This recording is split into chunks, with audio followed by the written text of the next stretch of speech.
cine este? Dar ce aici este un radiomar, nu-i ceva?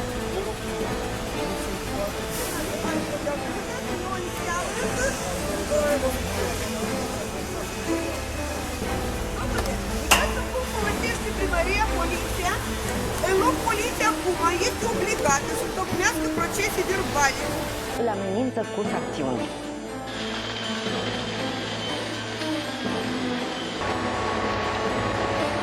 Dar de ce lucrați noaptea? Că noaptea au cerut beton. Вот в fost meeting, eu nu... Сейчас они очернили парк.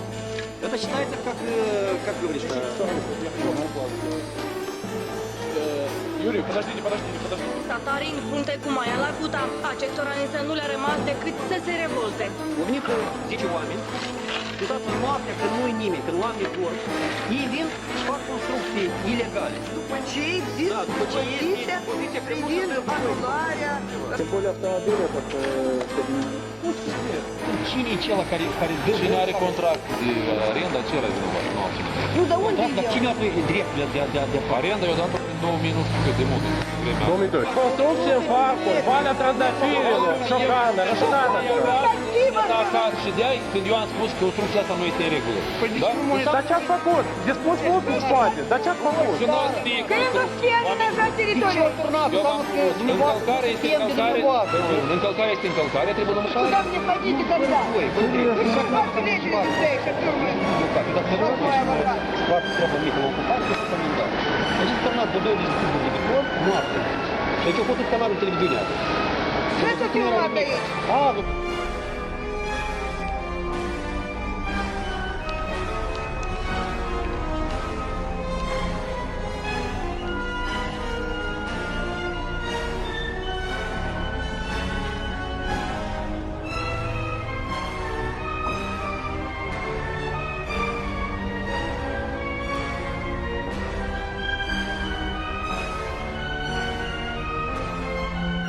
Гражданские активисты пришли сегодня в Плутовый вулкан, чтобы узнать, почему операторы не выполнили своего обещания, бетонный фундамент до сих пор не снесли. Кроме того, они утверждают, что этот участок представляет опасность для общественности.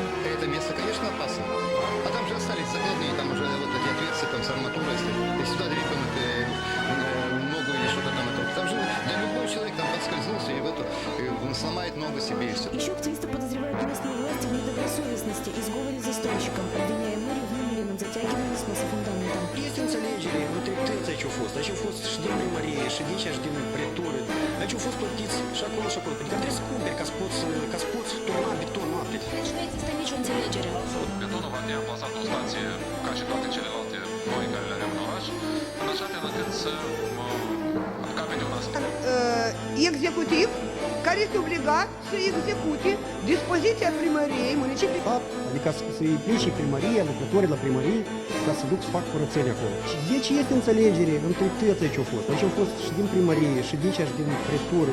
Aici au fost plătiți și acolo și acolo. Ca stori beton noaptea, în parcul, dacă tu ai bani, tu trebuie să cumperi și la pșela și pșela, adică trebuie să cumperi și o leacă poliție, și o leacă pretură, și o leacă primărie, și o leacă judecătorie, adică trebuie să cumperi.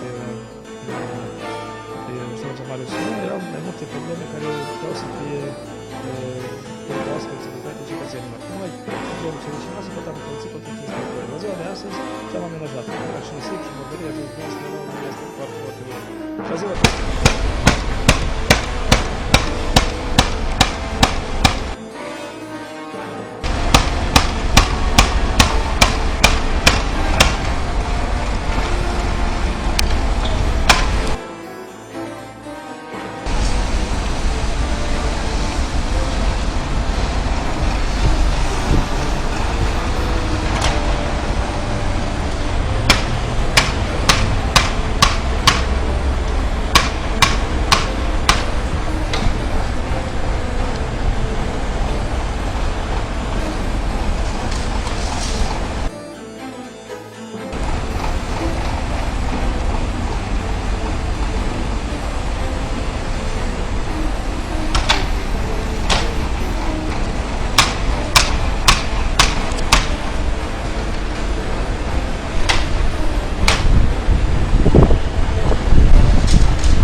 Thank you.